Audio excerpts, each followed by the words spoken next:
as a scrutiny overview committee is on the right path. There are no lessons to be learned from the College Health, but there can be things that we can improve, and we will improve on those matters. There's absolutely no doubt on that. So the next and part of that protocol, but actually we developed it independently, is the role, the member role and responsibilities. Basically, a job description that you've received and what is expected, because it follows on from the minutes that we will agree this afternoon, where it's noted that the last two meetings were in quorum, and clearly we cannot make decisions if we're not quorum. So I am delighted to know that we are quorum today and to make decisions should we need to in our own right.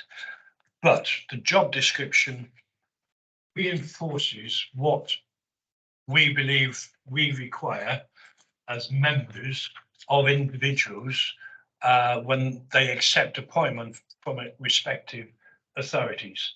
That this isn't just a case of receiving a special responsibility allowance and occasional attendance.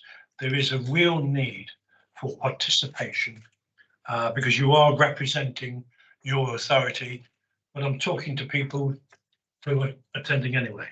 But I think it's for the record that we expect a lot from the members who attend, and the leaders agree, and will receive a letter from the combined authority expressing concerns in terms of attendance and the need for consideration at local level, what the authority will be doing about it.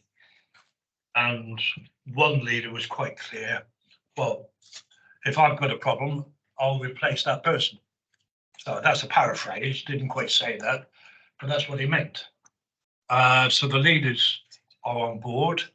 And if you look into the protocol itself, they are saying we should have appointment not for 1 year, basically, because we need to build up the experience, we need to build up the pool of knowledge around the table that we can utilise should we require.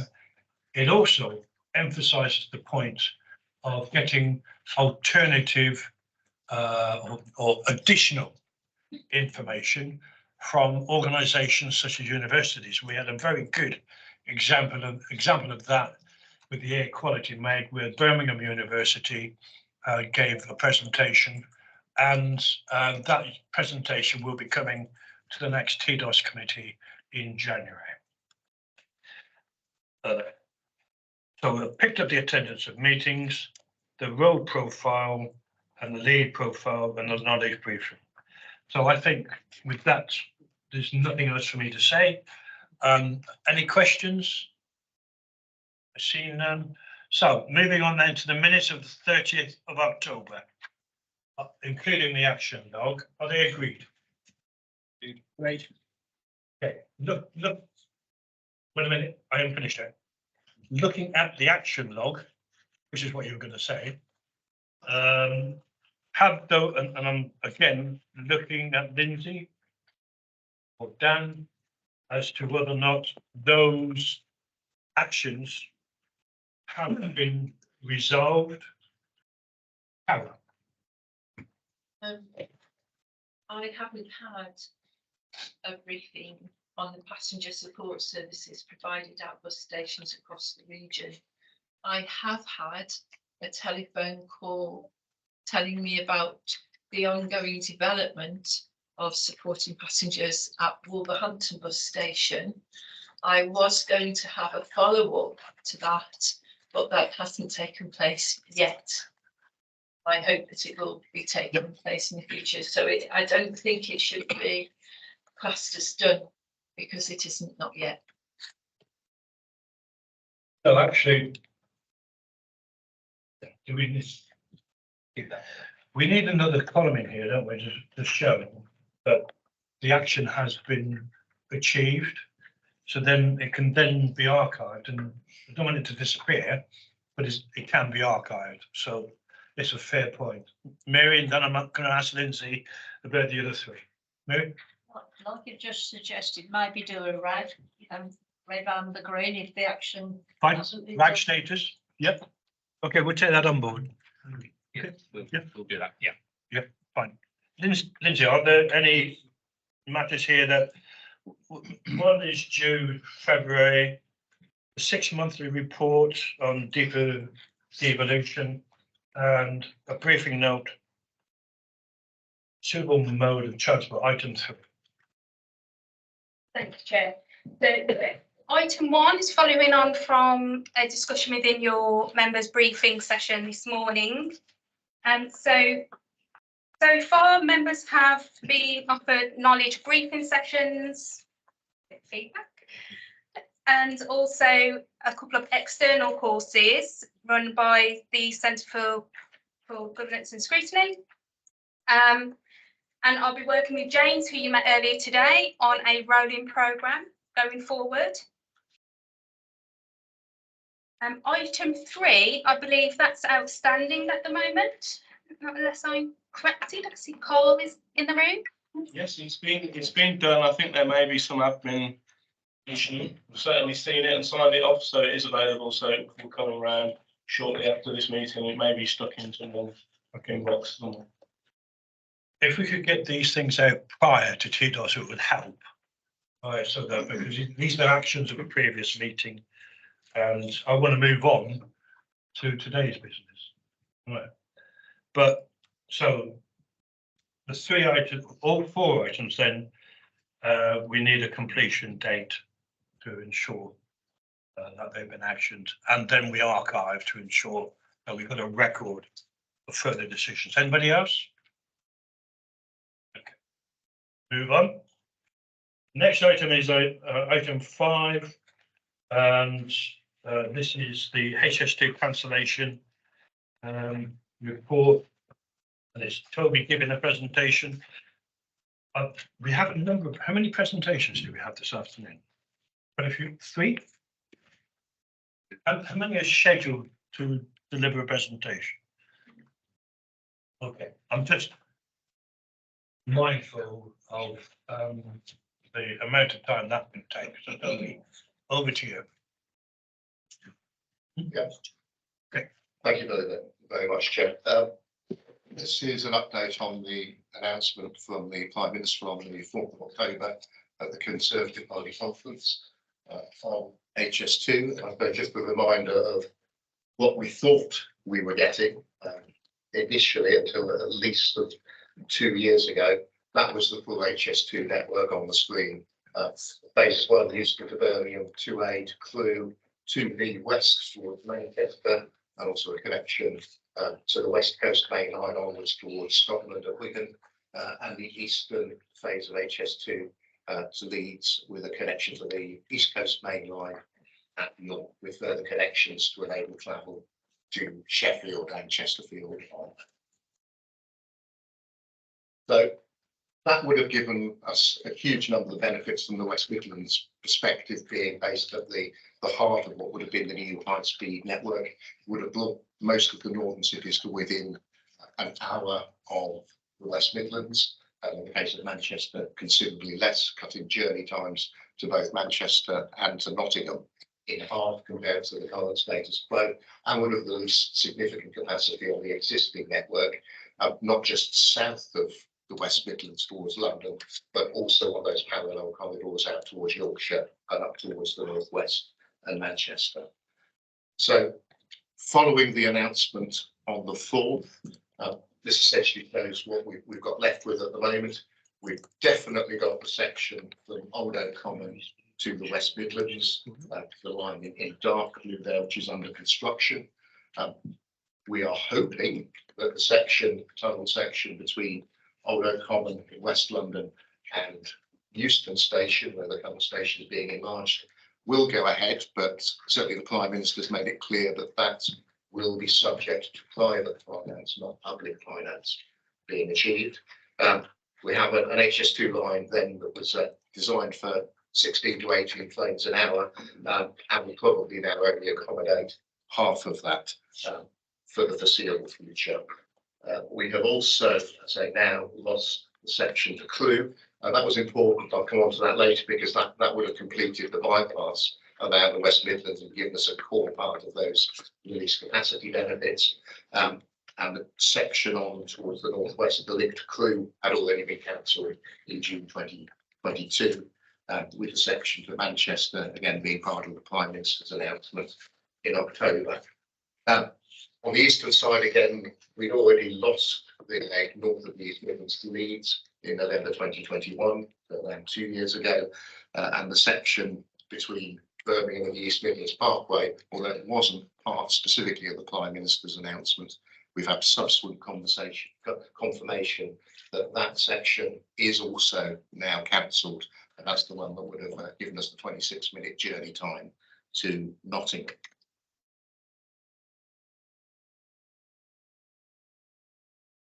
Okay, trying to move on to the next slide. 21st century Tilbury. Hello. I'm trying to press an alternative button. So just to give you a quick idea of what Euston does still give us, because it does still provide useful connectivity. It will still be a mere 31 minutes from the West Midlands interchange out by Birmingham Airport. So that is a major reduction in journey time, and it does provide through links onto the new Elizabeth line, the Crossrail line, that opened in full earlier this year. So that does give direct connectivity across London, through the West End, out towards the City of London and Canary Wharf and Stratford. And importantly, from a regional perspective, it will give us connectivity with Elizabeth line services into Heathrow as well. So actually access times to Heathrow Airport for the region will still be significantly reduced as part of what is left of HS2 at the moment. In terms of the Central London, responsibility for developing Euston Station is being taken away from HS2 Limited, which is a government company, and will be transferred to a new development zone company with a much greater focus on regeneration and development of the Euston area. And there's been talk of building up to 10,000 new homes on the land not required by the station. So as part of that, we were expecting most recently 10 platforms to be provided at the new HS2 Euston station. The government is now proposing that we have 6, which effectively does reduce the capacity of the route by around half. So probably at most 8 trains an hour rather than 16 that we've been hoping in a standard hour going forwards. And particularly concerning, so this is a bit of a close-up of the West Midlands region on that map there, is the moving of safeguarding from the Hansacre junction, which is towards the top and the right there, for the grey line that goes up towards Crewe. And the government are proposing to remove the safeguarding there and sell off the land. And that is concerning because it makes the reinstatement of any future either HS2 reinstatement or indeed an alternative to HS2 going north towards the northwest of Manchester much more challenging to achieve. And also Hansacre Junction has fairly limited capacity. It was only being designed to cater for at most 3 trains an hour on the route. It might just about be able to accommodate 5 trains an hour from Euston, on the basis that you would then replace existing services that run south of that line, of that junction, through the Trent Valley. But the frustrating thing from a network capacity point of view is Hansacre is just to the south of a very congested section of the existing railway line between College Junction and Stratford on the top left of the map there. That was already a pinch point 20 years ago, before HS2 network there were developing plans to address that with short sections of new line. And we will have to go back and look at, if we're going to make more use of the West Coast Main Line, more use of HS2, that capacity bottleneck in the College Stratford area absolutely needs to be tackled. We are still getting the northbound spur of the Delta Junction of HS2, which will take trains from Curzon Street northwards towards Handsacre and the northwest. But without that additional capacity being provided in the Stafford area, it's very difficult to see how those services could be provided in future. And certainly they weren't intended to be provided until phase 2B had been completed all the way towards Manchester and Wigan. So the key issue is not getting the release capacity and completing that bypass of the West Midlands with a high-speed route. Also, there's a further capacity issue for HS2 as a whole, in that the trains that are being built with only 200 metres long can be coupled up to 400 metre trains, but we're not going to have 400 metre platforms being built in Manchester now. So the trains that will be used on HS2 on a lot of services to Manchester to Liverpool will be shorter than the existing trains that are operated by Avanti at the moment. So actually reducing the available capacity in terms of seats on the network compared to even the status quo at the moment. Very limited scope for achieving also some of the things we wanted to do with that release capacity in the West Midlands. We'll still get some of the benefits south of Birmingham towards Coventry on that corridor going out towards Rugby in terms of release capacity for phase 1, but we will not be getting that release capacity on the other side of Birmingham out towards the Black Country and Staffordshire, which might have enabled us to run more local trains once phase 2A and phase 2B had been completed. So it's thrown a lot of our strategic long-term planning very much up in the air at the moment, and a huge amount of uncertainty around what we can deliver. And considering we only published our latest rail investment strategy back in September, a lot of that work is going to have to be revisited once there's more certainty and clarity about the way ahead. There's also some speculation about whether, without the rest of the HS2 towards the East Midlands and the Northwest, whether we'll need the same number of HS2 trains to be built as well, and whether that would have any impact on the size of Washwood Heath Depot, but there's no clarity around that at the moment. That's just a picture of this. This was a snapshot of our investment strategy and what we had been planning to achieve post HS2 completion to Manchester. As I say, all of this now, both through Birmingham and Wolverhampton on towards Staffordshire and Shropshire, and also on the Trent Valley line coming up through Rugby, Warwickshire, and even Town of Lichfield and on to Stafford. Again, all of those proposals will need to be completely reworked from scratch in the light of the HS2 outcome, but only once we have some greater clarity. And just a final slide. When we initially looked at the benefits of HS2 to the West Midlands, we had been talking KPMG around £3 billion worth of economic GVA to the region every year, and actually a large proportion of around 55% of that had been coming from that improved connectivity to the north rather than to Manchester. So that's really sort of what we're not going to be getting in terms of the size of the economic benefits. And I know that the people in the combined authority looking at what that impact might be.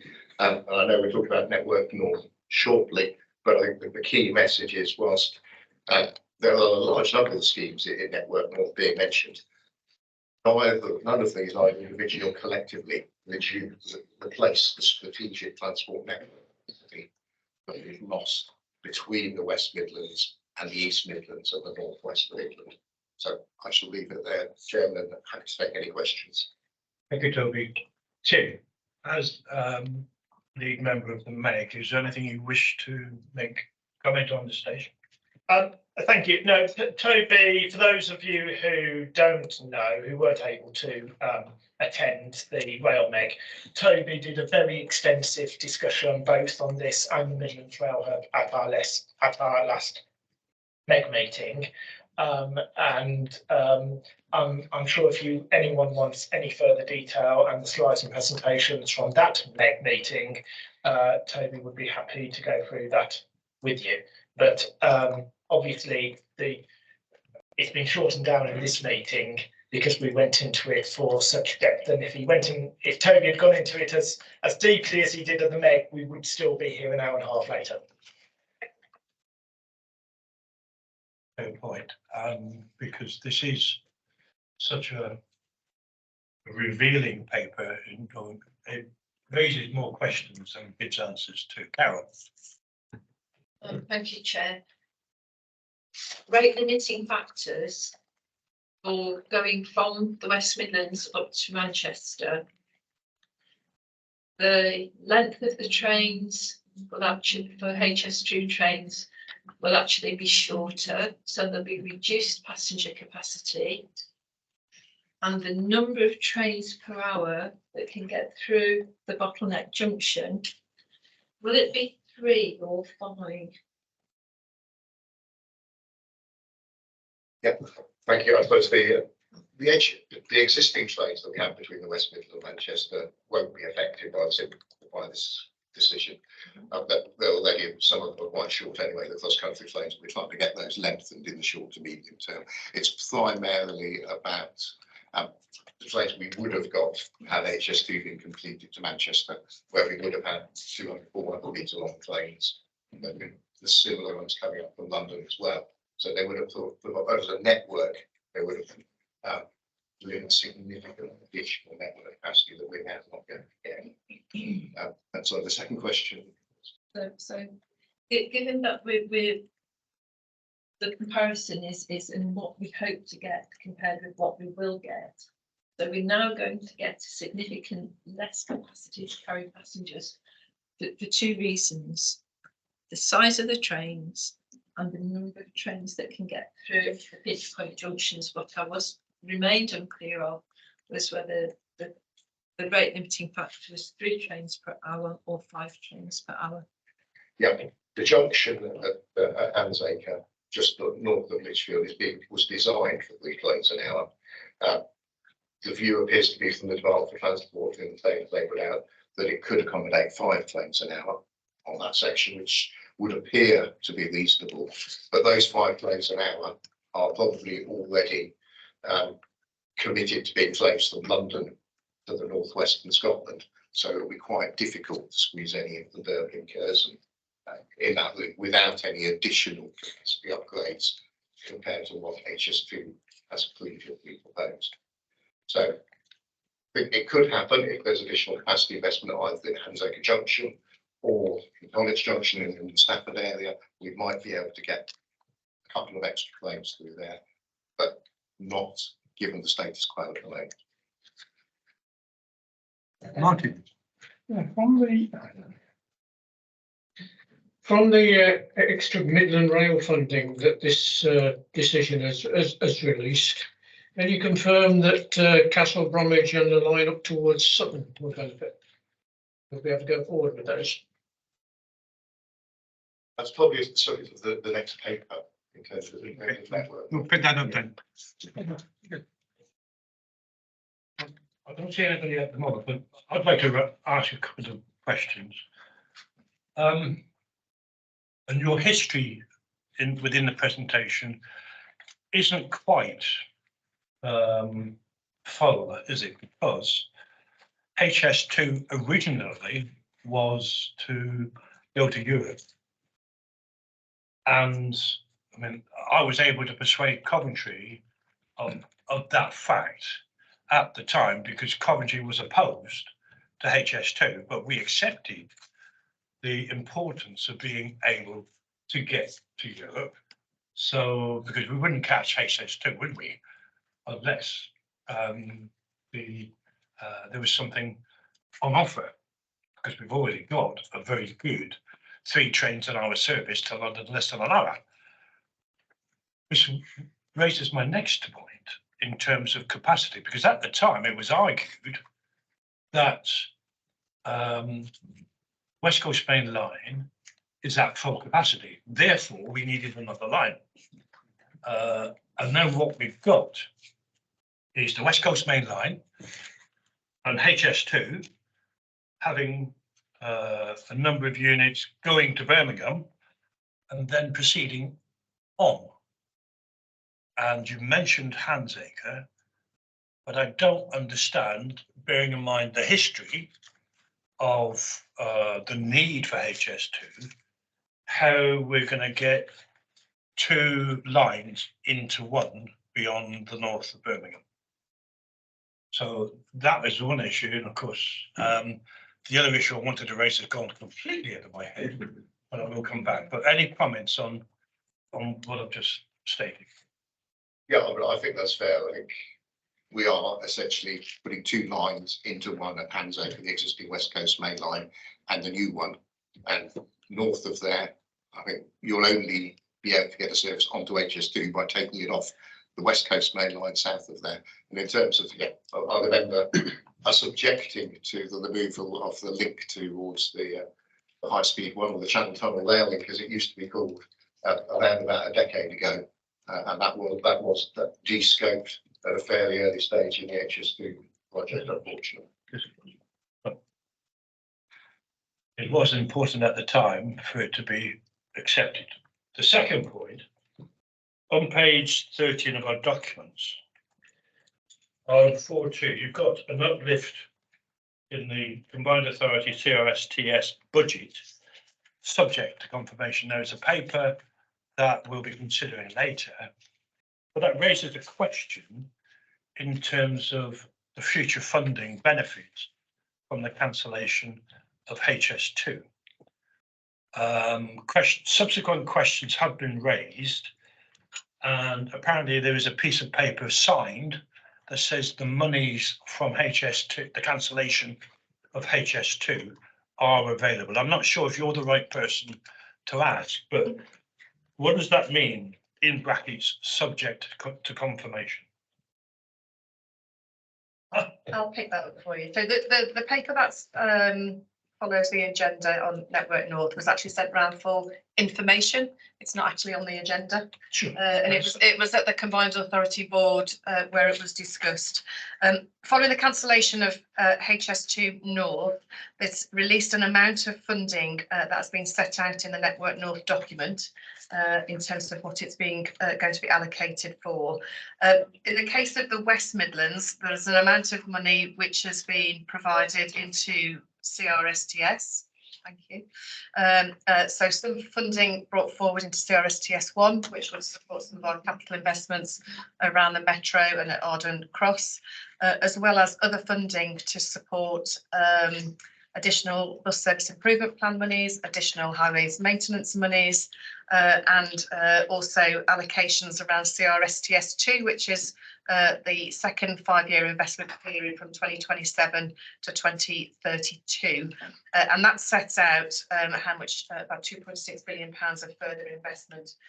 Of course, it's all subject to confirmation from government. It's been set out as in terms of what the Treasury projections are, and we're playing catch up with DFT on the grant letters for those that are more immediate and coming into our budgets now. Obviously, CRSTS 2 is an indicative allocation for 27 to 2032. So we wait to see confirmation, but we are planning that is our capital programme budget for that 10-year investment period, and working up the programmes accordingly in relation to that as well. The other item, which was goes back to the question that was asked by Councillor McCarthy, is fully funding the West Midlands Rail Hub as well, which is looking at the likes of the Camp Hill Cords, improvements to Snow Hill Station, Moore Street Station, Kings Norton Junction, etc. It does not include any investment for other railway stations other than those that are listed, but it will provide passenger services linking up to about 100 and I can't remember the exact number, Toby. Yeah, Midlands Rail Hub will provide new additional services both out to Herefordshire, South West, South Wales, 2 additional to Leicester's, and will probably now also have to deliver 2 additional services towards Derby and Nottingham. The Nottingham ones we would have been provided by HS2, but will no longer be provided. And in terms of the specific points about, I think it was Castle Bromwich and Sutton Park Line, that is not part of the business case for Midlands Rail Hub, but those services, particularly the Sutton Park Line, given that Birmingham New Street is full at the moment, there is no way of delivering those Sutton Park Line services if we don't build a Midlands Rail Hub. But they're not part of the core business case. Yeah. So in terms of Midlands Rail Hub, it's got some specific infrastructure. It doesn't include all of those stations, any improvements to any of those stations that could potentially be served by those change of service patterns. I acknowledge point you make, and in terms of agenda, the paper that went to the combined authority, I'm not referring to that. I'm referring to page 13 where it says, which is our agenda item 5, uplifting the combined authority CRSTS budget in brackets subject to confirmation. Now you're indicating that monies are available.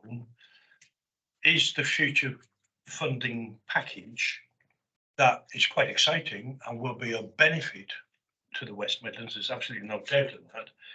Is it fully funded, or will it be subject to future government decision?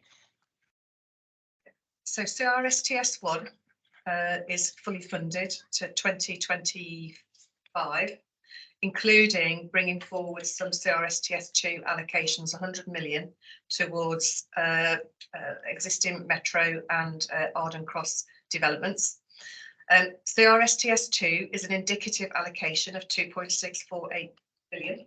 Yep. Which was announced as part of the Network North, and that will be that is in the budget lines, but obviously it's subject to us pulling the programme together and business cases for each of the projects that would be delivered out of that as well.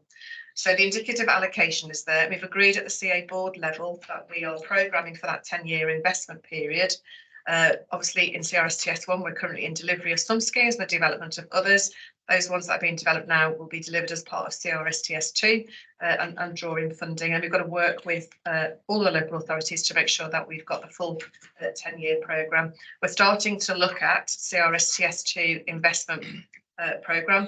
Also, we've got to take that into consideration with how that sort of feeds into the Trailblazer devolution deal, single pot and all of those things as well. But we are working towards that. So we are making the assumption that the funding is available, subject to suitable business cases being signed off by the combined authority. And obviously we still need to have the formal grant letters from government as well. Okay, thank you very much. Tim. Thank you very much, Chair. I think one of the points I wanted to raise, given that we touched on it, is in terms of the Midland Rail Hub, this has the potential to unlock new stations. And this is one of the reasons why we're doing the new stations study, where we've identified the 2 stations in Birmingham, Borsall, Heath and Castle Bromwich, which would actually be in Castle Vale, but would actually serve Castle Bromwich, and the 2 stations in Solihull, and the potential of the Midlands Rail Hub to unlock services, as Toby has indicated, along other lines like the Park Line, which would dovetail, I think, quite neatly into our ambitions to reopen the station at Aldwych, which would sit on the historic Sutton Park Line. So I think in terms of the future, that if we talk specifically about the Midlands Rail Hub, we also look in the strategic context of the new station studies proposal that Toby is working on, and look at them together to get a much more broader perspective of what the combined authority can achieve in terms of not only increased rail services, but in an increase in the number of stations for the benefit of our residents and constituents. Thank you, Chair. And I look forward to a presentation we will make on those matters in the near future, because it is important, and that's why I'm pressing the point in terms of the funding, future funding. It is important, and I think we need to be asking a question of the combined authority, acknowledging the points being made about assurances have been given, but we're talking about Parliament changes, futures change, and I'm not asking for it to be in blood. However, I have my suspicions. Now, I saw Herves and then I saw Ian. Chair, thank you. Chair, just to be very clear, and to some extent we are clear, that HS2 is not going to north, and it's not going to east, and it's maybe will go to Houston. And with that, as Toby explained, we lost the speed, we lost the capacity, we lost the economic growth, we lost the leveling up, and we lost a very major project. And as we all know, that if we want economic growth, then transport is crucial, and crucial to our economy, crucial to our people. And I just want to know, I mean, also, far as the future is concerned, the HS2 going north and east, especially east and west, is dead and buried. Now, Toby, how much money, I just want to know how much money taxpayers lost in this process. I'm afraid I'm not able to comment on that, councillor. It's difficult to estimate. Clearly, there will have been money spent that is now money foregone on the northern sections of HS2. But I think that is a question we would have to ask HS2 Limited and the government. It's not something we have to handle at this time. And I think it's fair to say, Councillor Akhtar, that we're looking forward. Decisions have been made, and whether we have no impact, there's regret, but nevertheless, we just need to move forward now, acknowledging that monies have been spent. And so, Councillor Yeah, Ward. just quick. Sorry, you want to come back? Just quick point on that. Far as the future funding is concerned, as you pointed out, this is a pie in the sky. So once again, you know, we are in a very difficult position. It seems we are shortchanged in Midlands and far as our cousins up, up in north. Yeah. I'm not going to make any comment on that, but I understand the point you're making. Councillor Ward. Thank you. I think it would be very, very helpful to have set out in a simple report what monies have been actually confirmed by the government that will be coming to the investments here. What assumptions are being made, so we're aware then of the gap between monies confirmed and assumptions being made, and then setting out what is actually allocated to the Midlands Rail Hub and therefore will be delivered, and what additional now needs to be built into the Midlands Rail Hub if we're not getting HS2, and some form of estimate as to what that is likely to cost, in order that we've got some idea or some clarity around what monies are definitely coming, what assumptions are being made, and what can actually be delivered, and what in addition will now need to be delivered on the Midlands Rail Hub going forward. And I'm on paragraph 4.2, third bullet point, a very interesting sentence. First sentence is, there will also be more than 700 million additional to the WMCA's share of CRSTS2. However, these figures do not align with DfT published data and correspondence received. So again, we see somebody seems to be making an assumption with the DfT saying something different.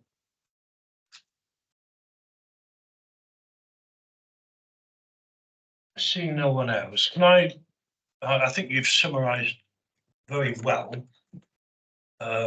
what we should be saying through the combined authority, and we'll put that into the form, into wording as part of the recommendations for this item. Toby, you want to come back? Only just on one of Councillor Ward's points, the change in scope to Midlands Rail Hub following the cancellation of HS2. There will have to be a piece of work undertaken on that to revisit the proposals on the eastern side towards Derby and Nottingham, and I believe that is due to take place with DfT commissioning a piece of work for Network Rail in the new year on that, but that may take 6-12 months to complete. Okay. Can I just check one more thing then, Jane? Oh, sorry. Just check one more thing on Tony then, just to make sure my understanding is correct. That on the Midlands Rail Hub, there is revenue money available to complete business cases going southwest. but there's no confirmed revenue to complete the business cases for the line going east. Technically, we are awaiting a formal decision from the Secretary of State for the decision to design, which releases the funding for developing the full business case for HS2 to the southwest and towards Worcestershire and Herefordshire, plus all of the works in central Birmingham, including both ports at Bordsley. So that is what we're waiting on. The outline business case for the eastern section, which was only just the bit to Leicester, following the previous HS2 announcement and the change of scope there, was due to be submitted at the end of this year. However, it's now out of date because it no longer includes the sections out towards Derby, Nottingham, so we need to be revisited. But I think we've been expecting a positive announcement from the Secretary of State just to confirm that funding for the full business case, hopefully any time now.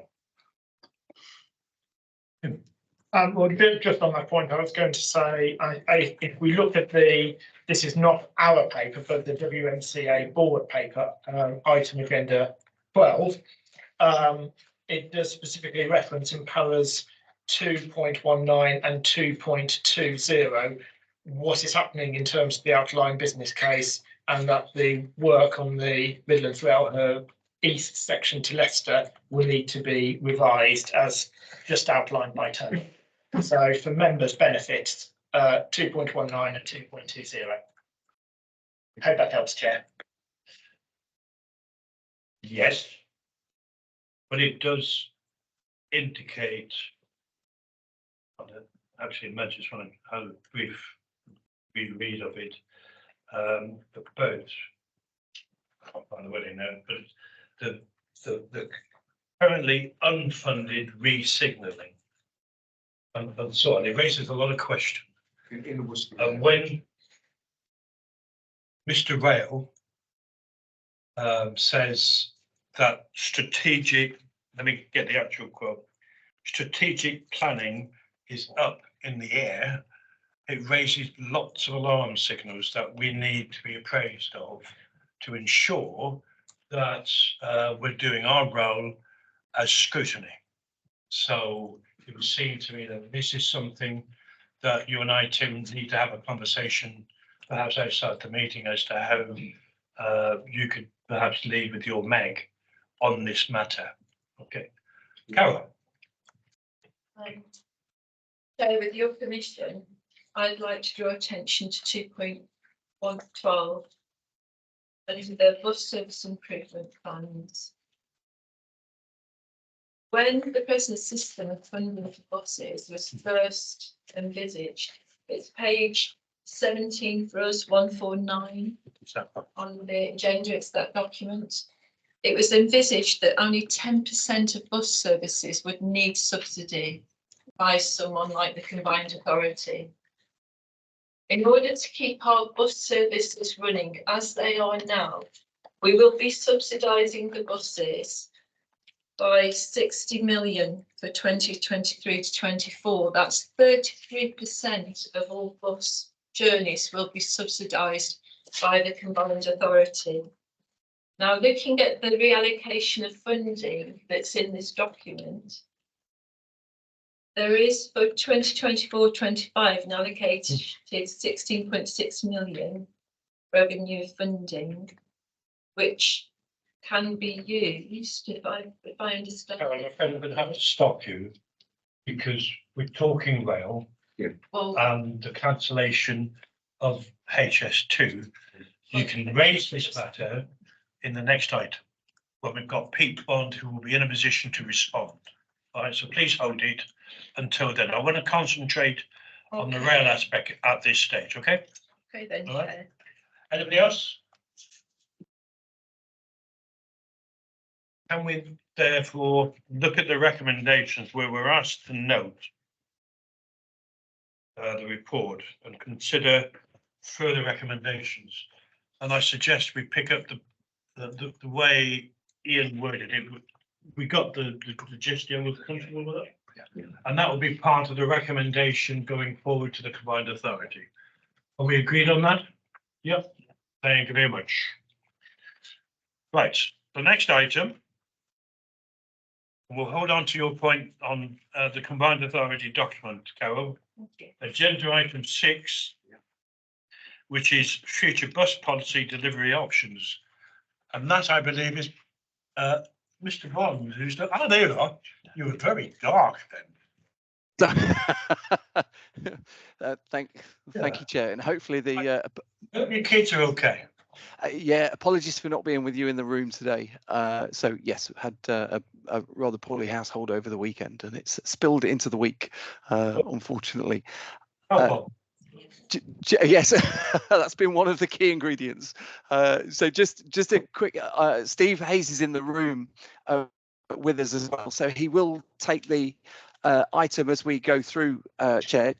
I just wanted to highlight to the committee that this is obviously an important piece of work brought into focus a little bit more significantly through COVID and some of the comments that we've just heard there. So the piece of work obviously has also been significantly implicated by COVID as well.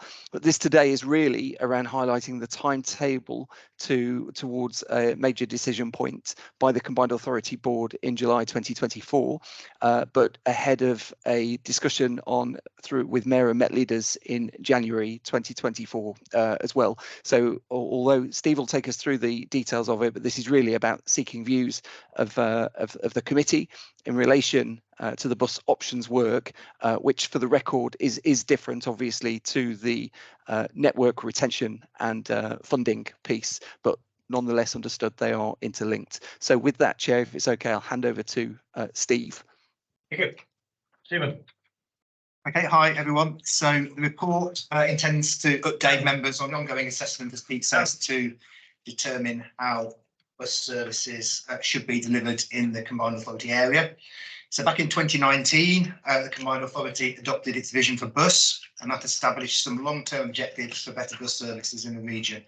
Work began to determine whether the region should continue with a long-established partnership model or utilise a franchising model as permitted by the Bus Services Act and currently being implemented in Manchester.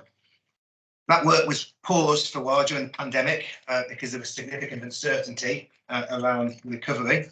But in early 2022, the outline assessment was completed, and that concluded that franchising would likely provide greater control over the delivery of objectives and enable better value for money and transparency of public funding, which is much higher, as we've heard, post-COVID. But also it highlighted the potential risks that may arise from franchising. So it was agreed that work should continue on the full assessment, and that's now well underway.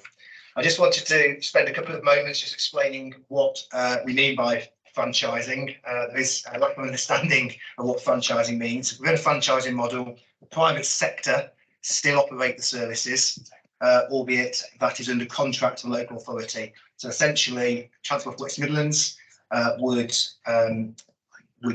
design the network and specify how it should be operated, and then run a competitive process for operators to bid to run services. That is different to what you might know as municipalisation. So there are a number of municipal bus companies out there which are owned by local authorities, and that's where local authorities, arm's length companies run bus services.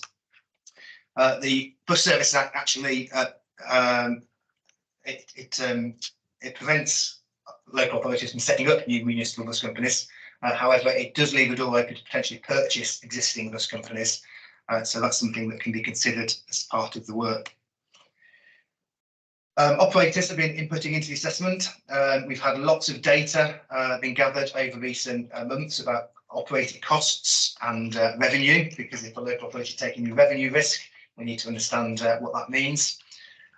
We've also undertaken market engagement, which indicates that in general, the market now is supportive of bus franchising as an option. That's very different to the position where we were 5 or 6 years ago, when Manchester first started out this process and were taken to judicial review as a result of operators not being cooperative.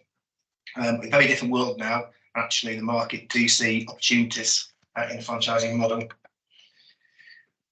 Very robust requirements in terms of what the work we need to do set out in the legislation. So we are following the 5-case model. So that's a strategic case where we highlight what our strategic objectives are for the bus network and how franchising and partnership may help delivery of those. Commercial case, that is where essentially we design what a franchise system would look like, what size contracts we award, who owns the depots, who owns the vehicles. All of those things need to be considered as part of the assessment. We need to undertake a financial model to understand how we might afford it and where we might borrow and how we might ensure that the network is sustainable going forward, and also the wider economic benefits that might arise from that work. And finally, the management case, and that's thinking about all of the different activities associated with providing bus services. So who designs the timetables, who decides what colour the buses are, who employs the drivers, all of those kinds of things need to determine where those activities will sit and how they will be managed, and making sure that we've got the capacity and capability to do those things. So that's the assessment that's been undertaken in a nutshell. You can imagine there's a lot of work involved in that for the team, but well underway. And as Pete mentioned there, the intention is to conclude this work in the summer, with a report due to go to the Combined Authority Board in July, with a recommendation whether to stick with the current enhanced partnership model or transition to a franchising model. If the decision in July is to go with franchising, then that requires external audit set out in legislation and public consultation, and then probably 2 or 3 years to actually go through the process of designing the contracts, awarding contracts and mobilising contracts. So realistically, it's unlikely to be any franchise services running until 2027, 2028. So hopefully that's a helpful overview, and any feedback is welcomed. Thank you.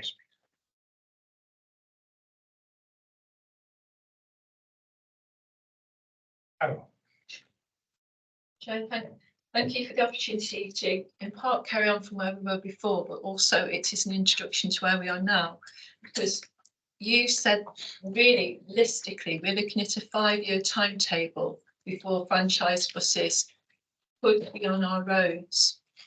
I cannot see in the agenda item that was put before West Midlands Combined Authority that I referred to before, where the funding comes to subsidise our bus network 24 to 25, 25 to 26, 26 to 27.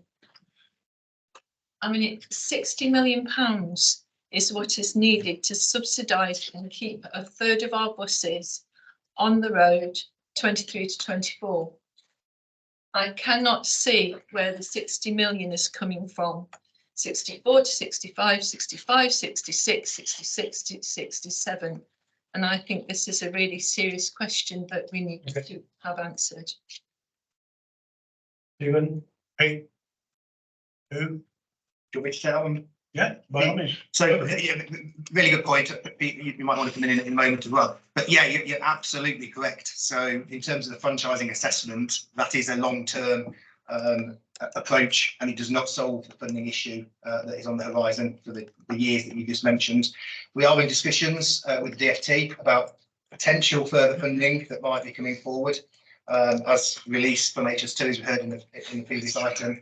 There's still lots of uncertainty around that and when it might come and what terms and conditions will be associated with it.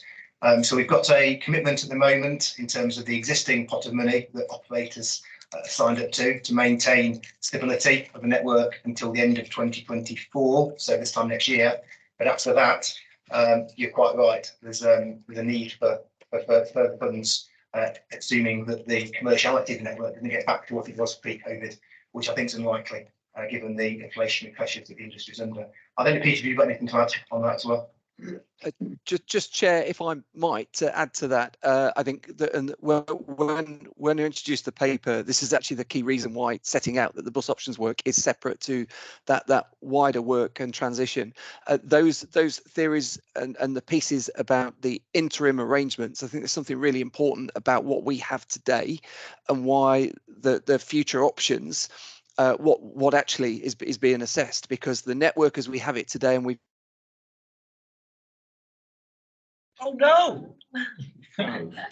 By go. Sorry. Go on, you froze. Apologies. Have I come back? Yes. Hopefully this will last without freezing. Just to highlight the approach we've got and the commitment to the network today cannot be maintained in a long-term basis. That's the basis that we've got subsidy for today's network is not long-term. So to Councillor Hyatt's point, I actually wonder is if that medium term is emerging, whether there is also a piece where we provide TDOSC in the next meeting in the new year with a more rounded understanding of how those pieces fit together through the briefing session, because we are trying to engage around what that medium term piece looks like on funding for 2025 to 2027 as well. So if that would help, Chair, that could be something that we could do to also facilitate a wider discussion around how they link. Okay, thanks, sir.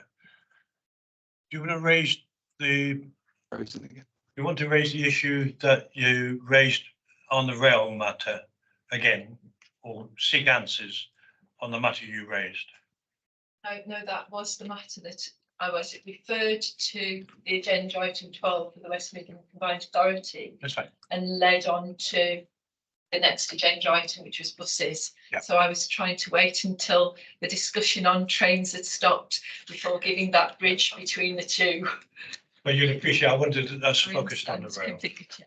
Okay, now, I'm going to ask you a couple of questions in relation to the role that you see of TDOS itself, because the combined authority will make a decision in July 24.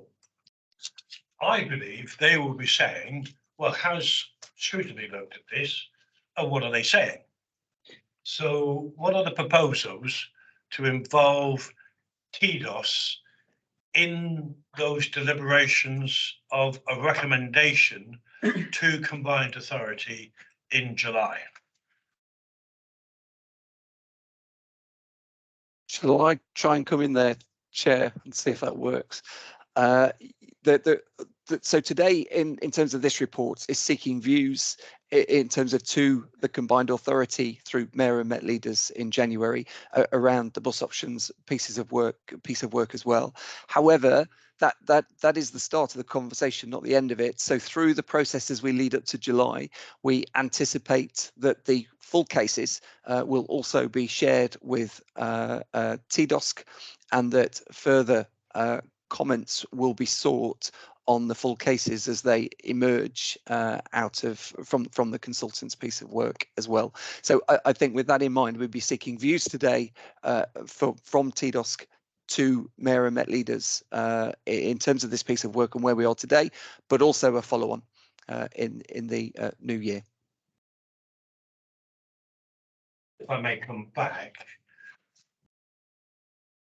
that will require time to be involved in that. So are you proposing to come to TDOS, or are you proposing to have, I don't know, for the want of a better word, a seminar of TDOS members outside of the formal cycle to achieve what you need to achieve? Because I'm mindful of members' time, and getting members together isn't easy, but nevertheless, this is such an important discussion to be had.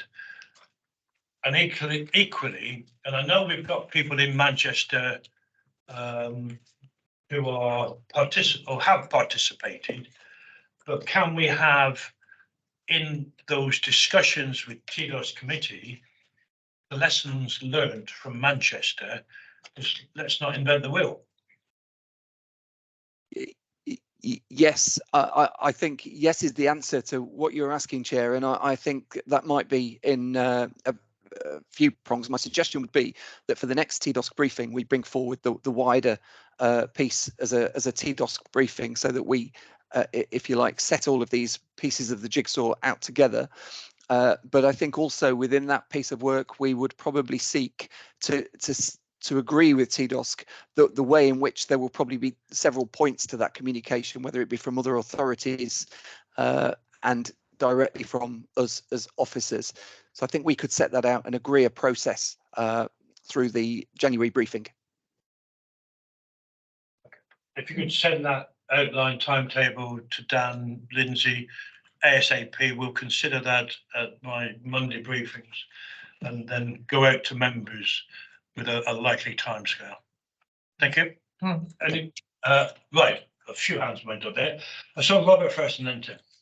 Thank you. Just building on your point, Chairman, I think just that part of work, we also ought to be asking the Manchester Combined Authority what work they've done scrutinising the pros and cons of it, where it's worked, where it hasn't, just so we can learn those lessons in advance. Absolutely. Tim? Thank you very much, Chair. Two comments is one, and apologies if I missed it, but in terms of the uplift in the bus service improvement plan as a result of the Network North, I think the West Midlands got an allocation of 16.8 million. I'm looking for nothing heads if I've got that right. How is that actually going to be allocated in terms of improving bus services in the West Midlands? And my second point is, while TDOT does have an extremely important part to play in this, we shouldn't also forget there is a West Midlands Bus Alliance, and they have a part to play in this as well. And obviously I sit on it as the Mayor's representative, but I know that people around this table also sit on it. And we should be working very much hand in glove with the Bus Alliance, in my opinion. Thank you, Chair. Mr. Huxtable, that is a very good suggestion. And let's get as many people involved as possible. But I'm looking for the role of this committee. And I believe that the leaders will be saying, well, what did Scrutiny say about it? But take on board the point about the Alliance as well. Did I see another hand go up? Purvis? Chair, thank you. Thank you very much, Chair. It took us 2-3 years, this committee and the board, to put in motion or put in the enhanced partnership. And some of us did warn at that time that this is it's not worth it, because we have limited capacity of officers and they are paid by taxpayer, and they were recommending and the board were recommending that enhanced partnership will deliver a good bus network. And yet the first hurdle when it came this year, and they told us, if you don't subsidize or pay more money, we will take off 1/3 of bus network. And we used £40 million from BSIP to keep them calm and ask them to deliver the bus network. And yet in Coventry, we lost services also. And people are up in arms. Now, you're telling us another 5 years it will take us to get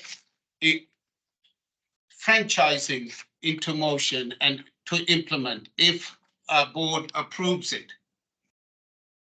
This seems, once again, the officers will spend a lot of their time, far as franchising is concerned. As Carol pointed out, we will still have a broken network. Isn't there any way, the board or the mayor or this committee or the officers, do they realize that out there, people are suffering? There's no bus network which is working properly, functioning properly, delivering for our passengers.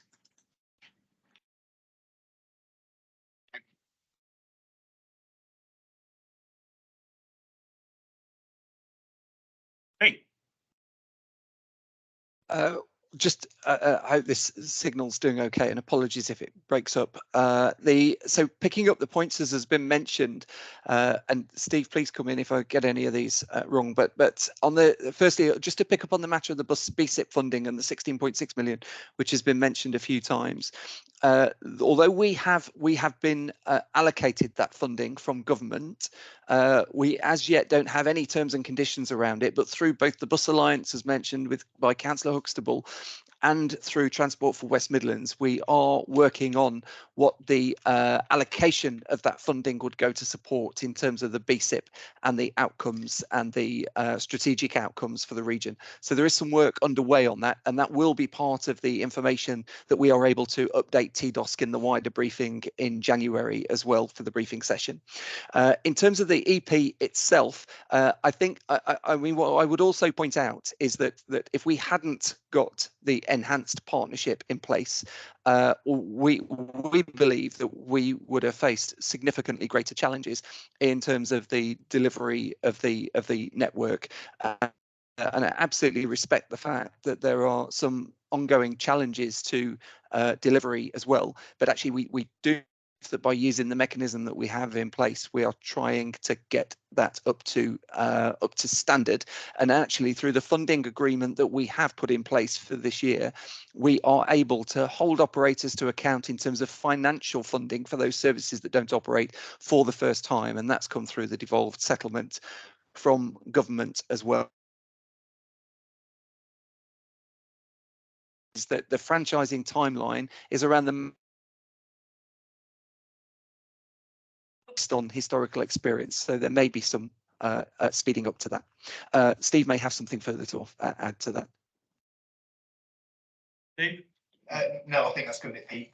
But yeah, I mean, in terms of timeline, I didn't say 5 years. I said, you know, probably 2027, 2028. That's 3 or 4 years. But you know, realistically, you'd be looking for a year to mobilise contracts. You'd be looking, you know, I can't overstate how much change it would mean for this organisation, for this authority moving into franchising. So, you know, it's really important we do that in a robust way.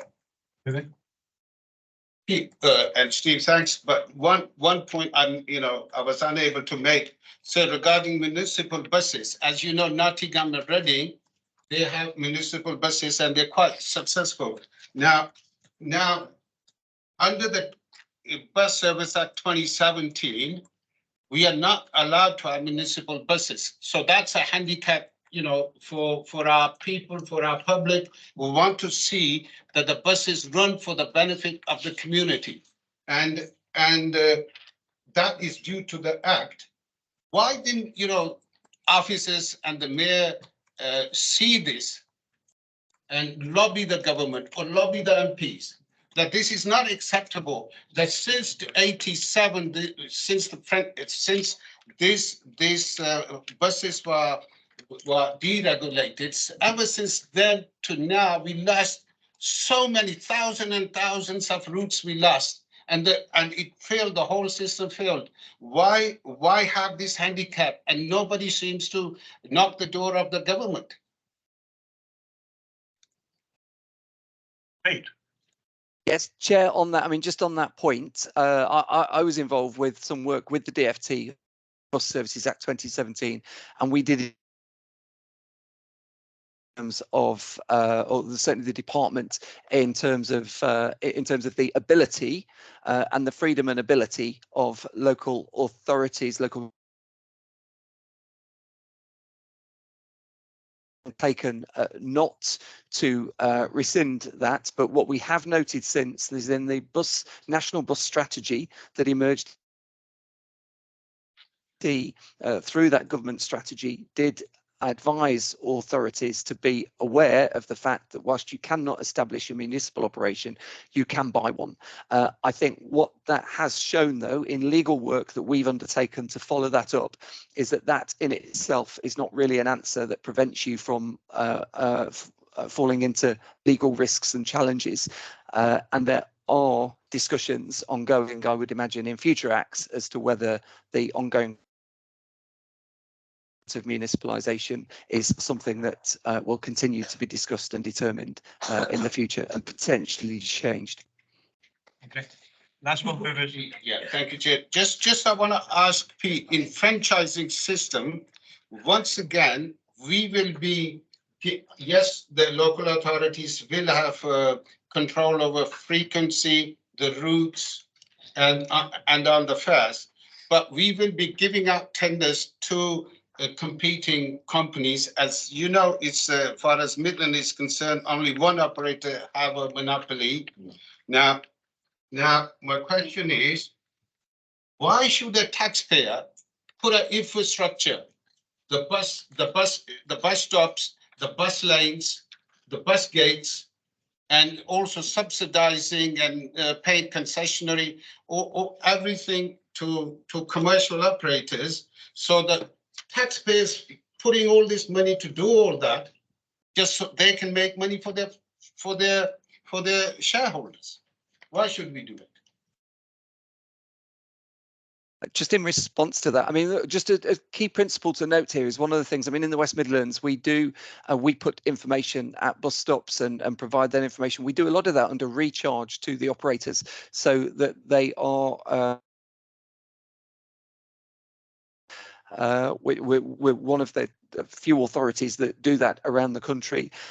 In terms of the point, though, I think the principle here is that the agreements that we've made with government through the enhanced partnership and the current investment in the network are to try and improve our position with regards to competition and future tenders. But I think it has been identified that through the position we found in COVID, we are very reliant on one major dominant operator in this space. And that's something that we have been discussing with both them and government, and looking at the actions at either deregulation or regulation as to whether they can provide improved competition in the region.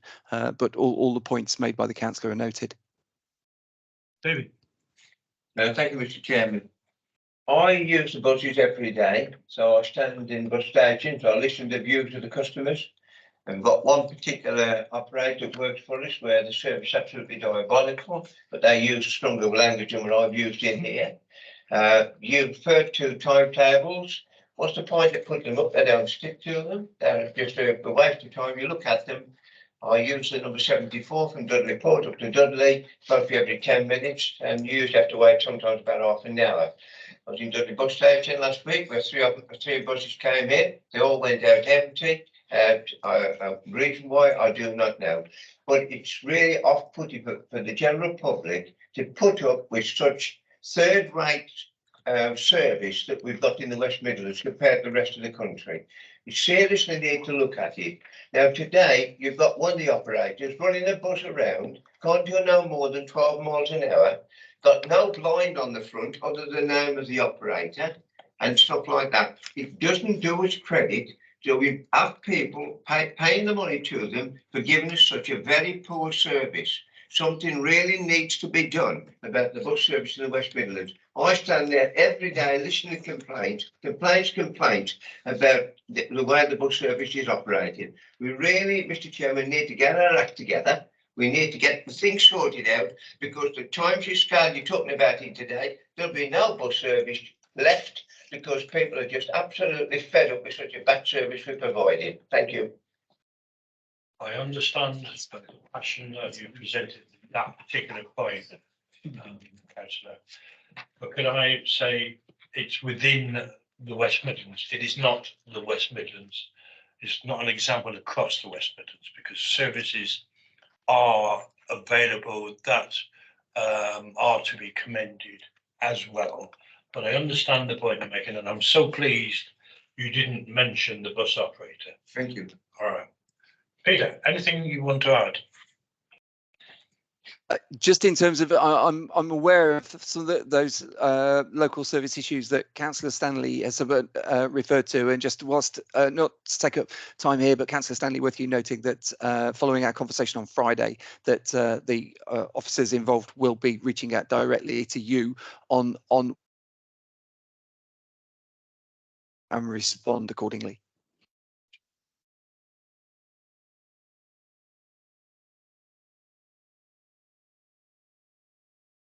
All right, Pete, my apologies.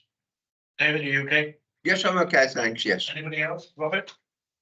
Yeah, thank you. My point's been picked up by Pete now. It's just to say that technically there can be municipalisation of buses. It's just they have to be able to win a tender competitively to get the best price. Thank you. Okay, Steve, have you got anything to add? You?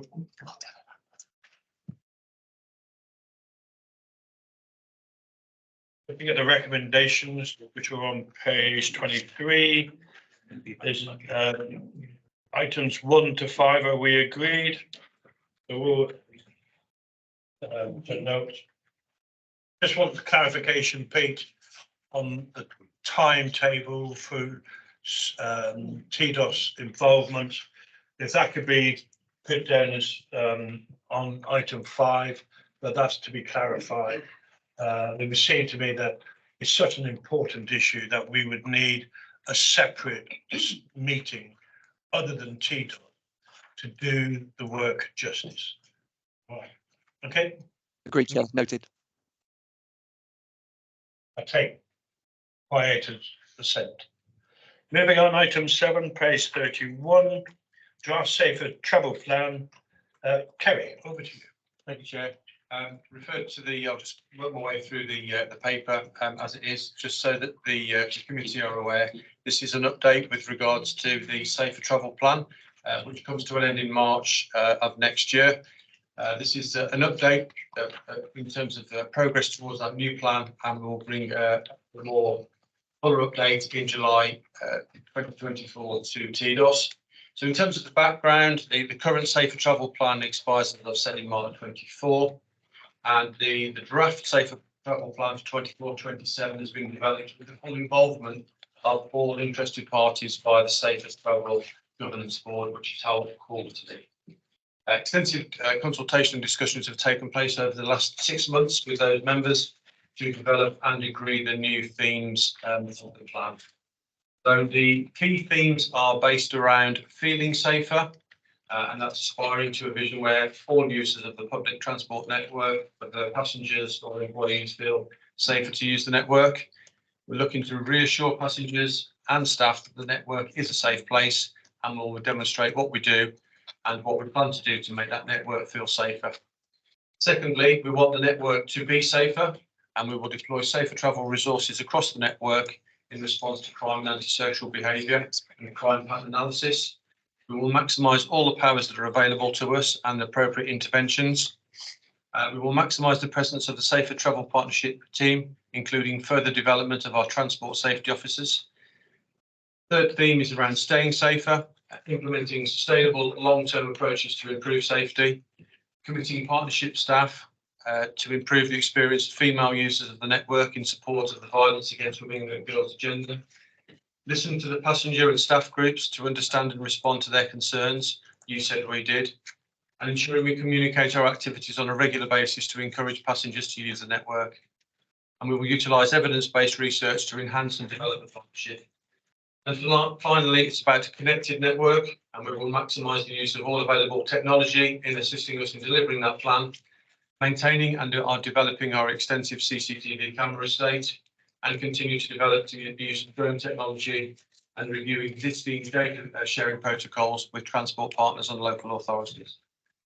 This is just an update on work as it stands at the moment, Chair, and if anybody has any comments as we move forward into the new year, but the intention is to come back to TDOS in July 2024 with a fuller update in terms of financial and legal implications which may be relevant. Thank you very much, Mr. Blackburn. Councillor Hunt.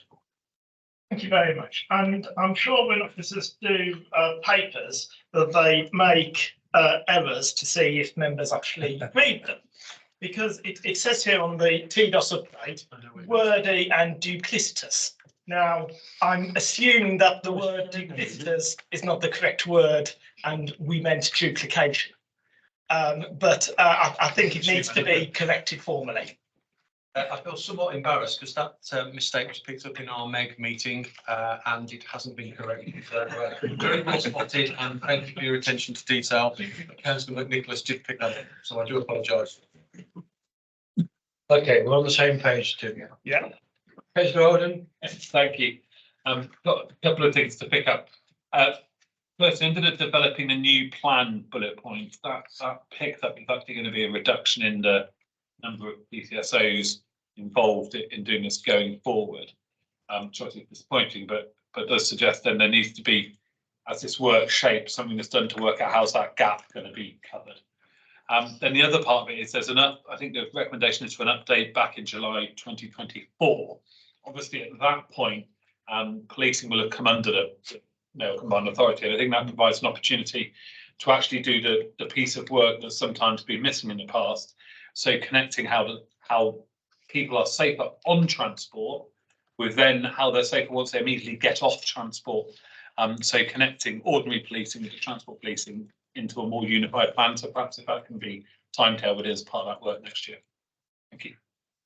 So if I may respond, Chair, absolutely. The element with regards to the police community support officers is that they come under the control and direction of West Midlands Police. Our transport safety officers come under our control and direction and have those devolved powers. So it allows us a little bit more, in terms of deploying our resources as to where they are actually put in on the network.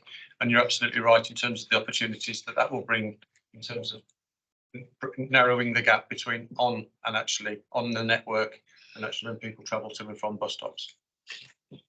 On this point? On this point, well, it's on a very similar point in that, as I understand it, we have a Safer Streets Fund, and where is the dovetail, to use that word again, between the Safer Streets Fund and the Safer Travel Plan? Because to get to public transport,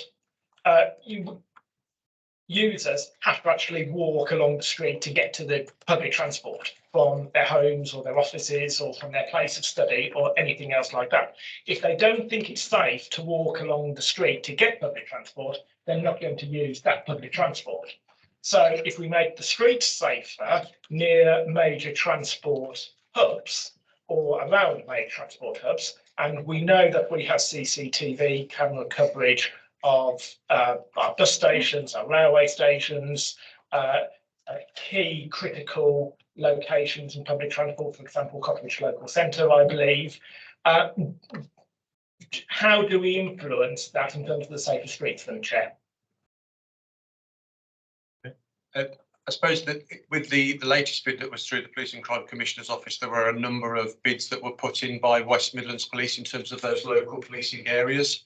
We do work with all of the local policing areas day in, day out in terms of what the issues that we face, not just on the network, but also in local communities. And there are numerous examples, certainly one that's ongoing at the moment, where we're working closely with issues that are happening in estates around the West Midlands that are also then transferring onto issues for the network. So I can reassure you that that work does take place, and there is interconnectivity in terms of the local policing area and the Safer Travel team deploying on the network. Okay. Mr. Stanley. Thank you, Mr. Chairman. You just basically to thank Mr. Brakeman for his report. We did speak some time ago about the small video that was produced, which would probably give a lot of the members and outside of this room a lot more confidence in what's been spoken about in here today, what we're actually doing. Also, perhaps you should have mentioned about the extra staff who's been engaged, working in and around the bus stations or interchange, whatever you want to call them, to give that extra bit of security that they need at times. There is a lot of work going in that direction. I fully support you with it, and perhaps we should, give a report in future if we do have major incidents in bus stations, etc., exactly where they are, so we can identify the problem and actually deal with it. That would be a great asset to us. And the extra staff you've employed certainly do respond very quickly to a lot of the situations as they develop at various parts in and around the West Midlands from the figures I've seen. So yes, there is a lot of good work being done there. Perhaps we don't publicise it strongly enough. Thank you, Chair. Thank you. I'm going to ask a question myself, and I want to pick up from Councillor Oldham's point about the role of the elected mayor But clearly that will change in May. And I'm wondering what works have been done with the elected mayor on the safer travel plan when it's going to be considered in July. Thank you, Chair. I think there's, as you can imagine, there's a lot of work going on internally within the combined authority in terms of the opportunities that may well be brought and when that happens.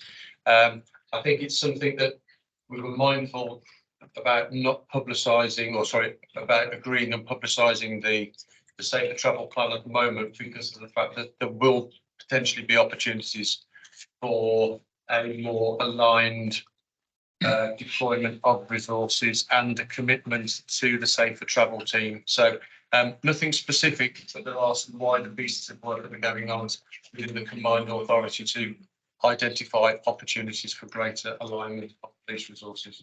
Okay. Yeah, Chair, I want to say thank you to Carrie. Yeah. There were one or two incidents in my ward where Carrie got involved and he helped us. But he said, can you please make sure the quality of the video needs to be enhanced actually from the buses.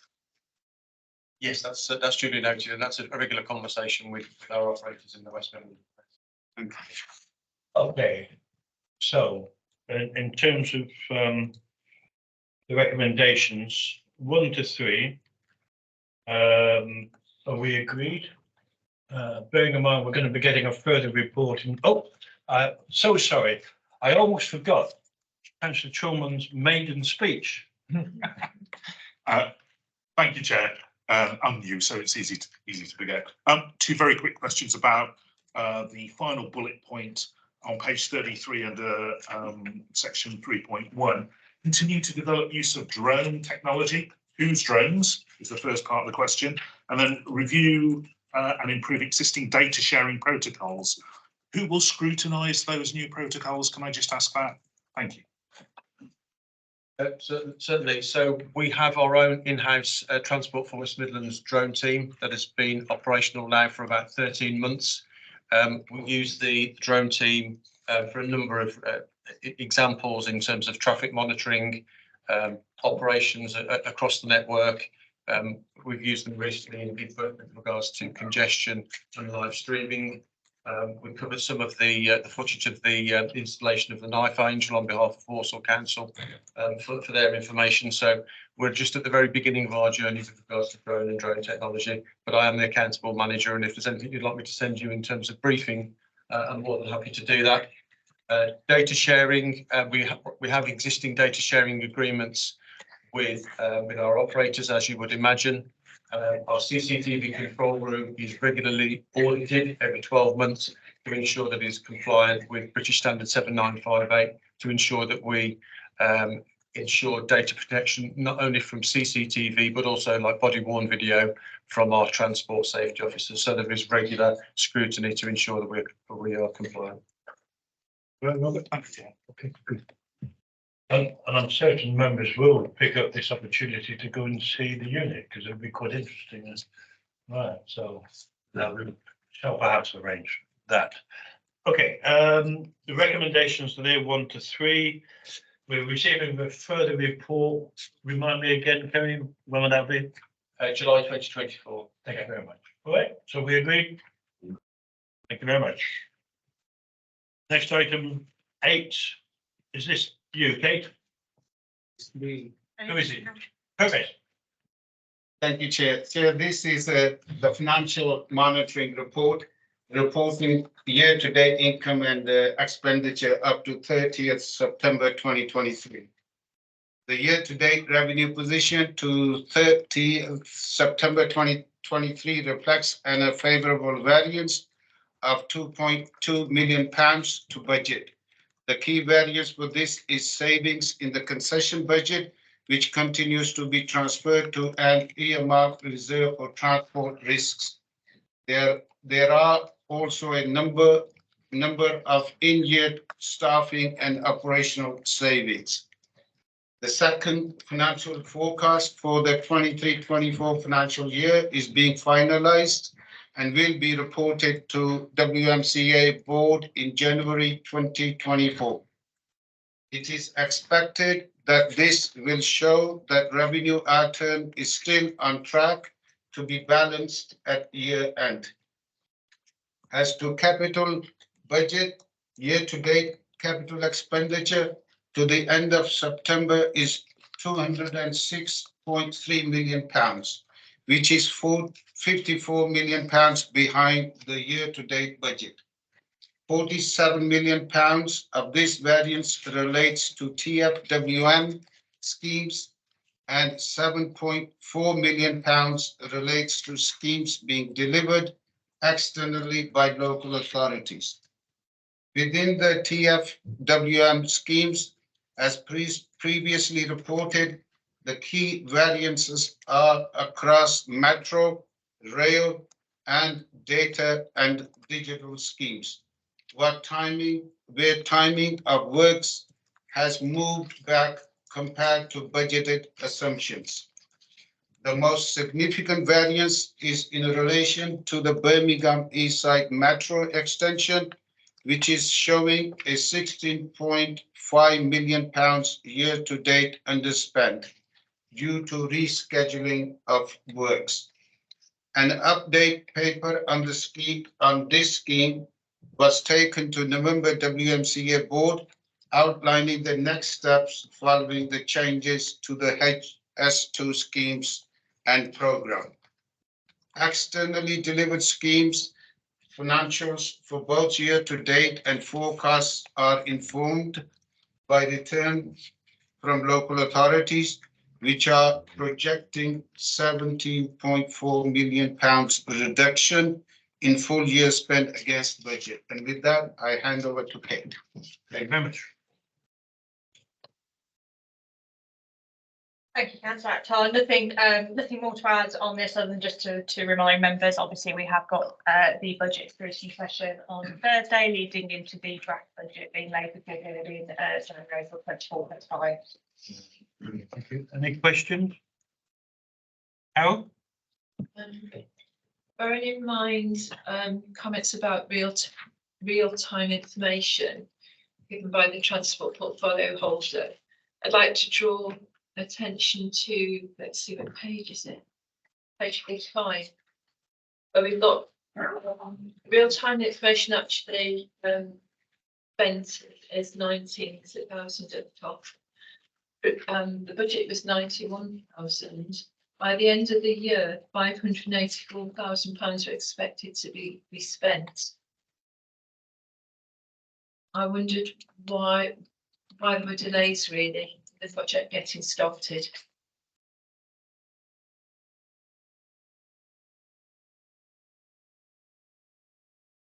We can pick that up and bring that back. I don't have the full detail on that scheme as to the specifics of that one, but we can bring that back. And let committee aware. Yeah, thank you. Any other questions? We noting the report.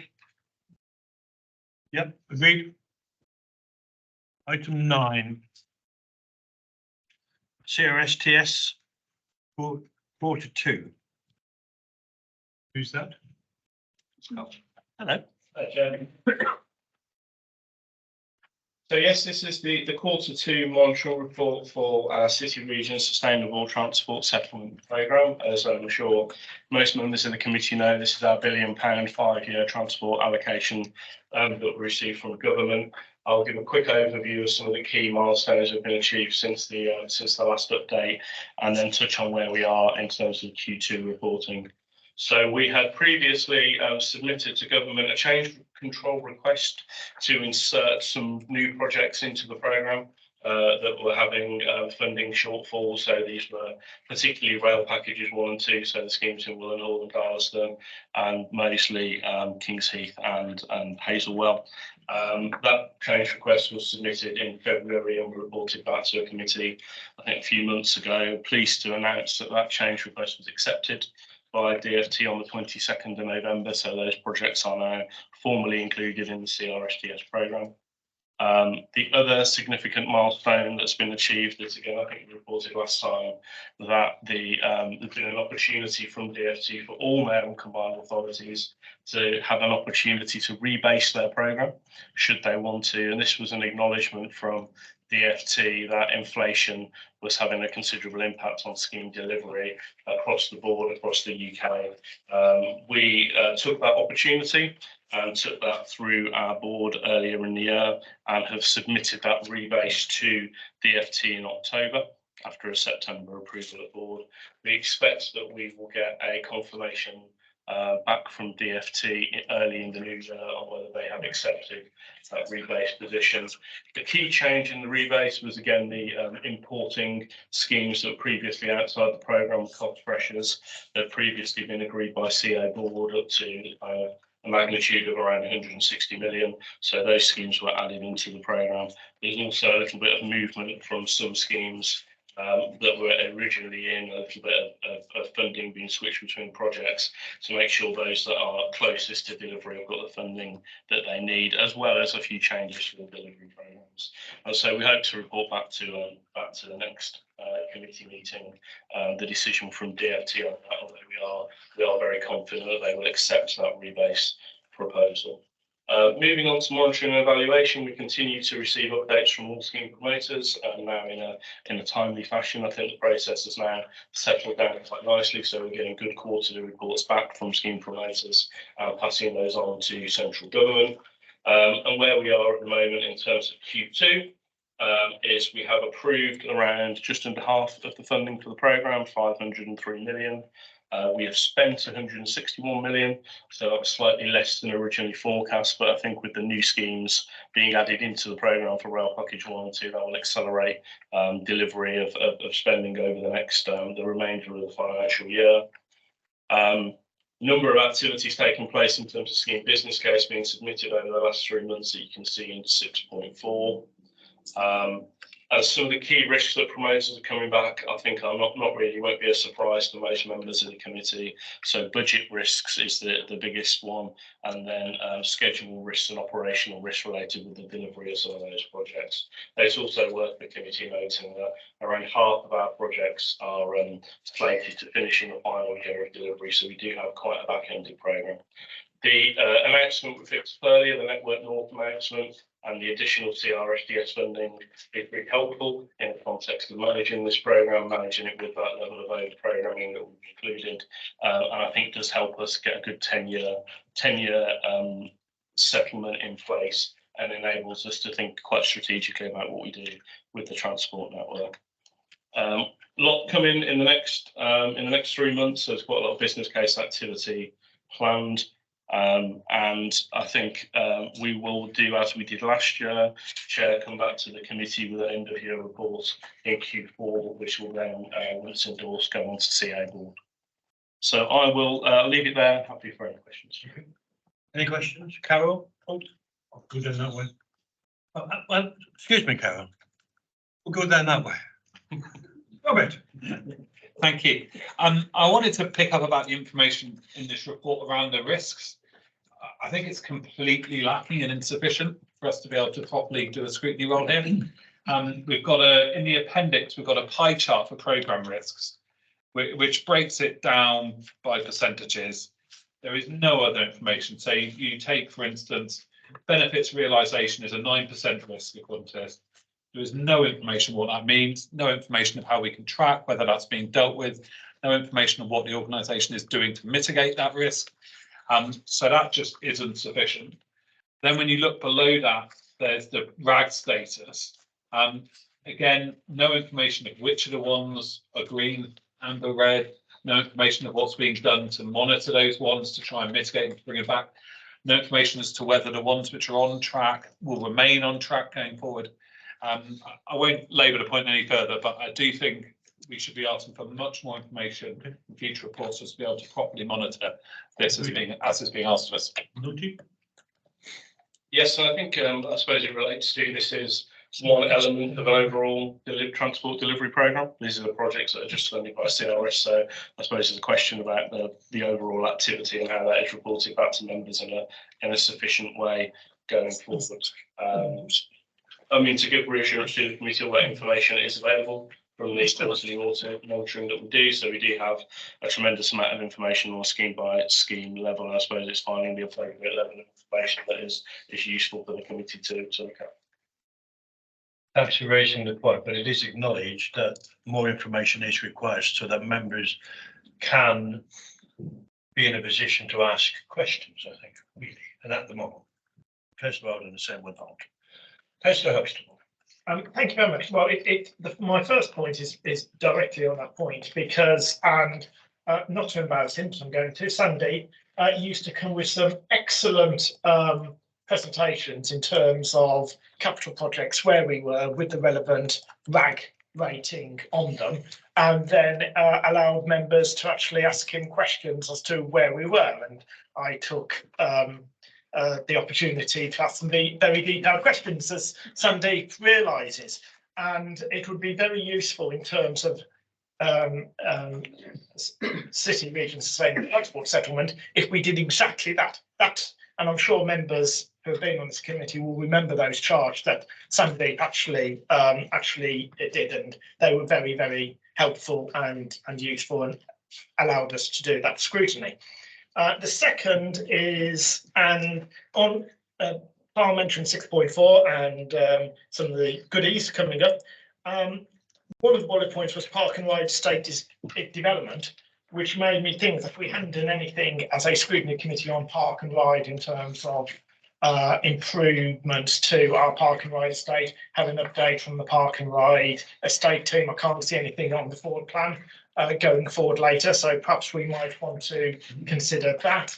And my third, and I've mentioned putting in deliberate mistakes for members to pick up in formal reports. I can see Carl has done that in terms of verbal reports, because Carl mentioned Hazelwell when, of course, he mentioned Pineapple Road. Given all the, well, as I say, it's a very tropical issue. Thank you very much, Chair. Yes, that was the view of the general public. That is their preferred station. Yeah. Just to answer Councillor Huxtable's question, we are in the process of developing better dashboard reporting tools for all of the capital programme. It is proving quite a big task to try to put it in together, which will have each project update, RAG ratings, all of that sort of stuff as well. We've commissioned that design, and that will hopefully be coming to DDoS at some point next year. So you will get the level of detail that you're used to, and more probably. Park and ride?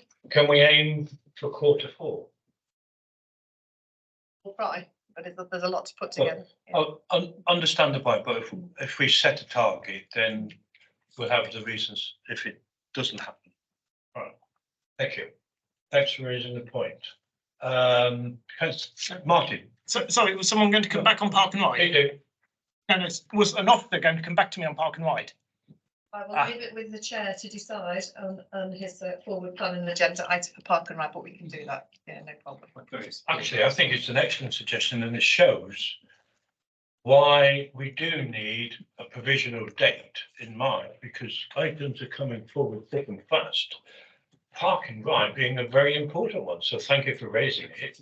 And yes, we should have it on our future agenda. Absolutely no doubt on that. Martin. Can you give me an update on the sort of East Birmingham? Can you give me an update on the East Birmingham, North Solihull, and Adam Cross please? Yes, so there's a couple of things within the CRSTS programme that relate to that part of the world. There is a £5 million project that Birmingham are looking at, which covers towards the area, which is walking, cycling, and active travel, road safety type provision. There is also a piece of work being led at the moment, which is a connectivity study across Birmingham and North Solihull, which we spoke about briefly earlier, which is currently some consultants are supporting us with, which looks at broader connectivity across that corridor, linking up not just east-west movements, sort of the two HS2 stations, but also north-south movements that are really important as well. There's lots of potential for improved connectivity in that part of the world. So there's some big strategic studies being done, but there's also some more detailed local bits of work happening as well. In Solihull, within this East Birmingham programme, there's a project on the A45 Damson Parkway junction that Solihull are leading on, and that's sort of really a key part of the world that Sprint goes through, and active travel related to just to on the airport. So we've got a combination of some projects that are quite close to being on the ground, some longer term, more strategic connectivity studies. Do you have any idea when those business cases will mature? We'll be able to see where we are. The A45 one should be in early, I think, in the new year, according to colleagues in Solihull. So that's one that's at a reasonable level of outline design, and they're working with a contractor at the moment. So I don't think it's too far. What about the sort of north-south corridor? Because the A45 is a bit of a dividing line as well, on the other side. Yes, for the broader connectivity study, I think that reports from memory, Sandy, that help me sometime in the middle of the year next year. Councillor Akhtar. Sorry, so let's come back on the broader connectivity. It should be completed by about spring next year, so that's what we're aiming for at the moment. April? Around April time, yes. Okay.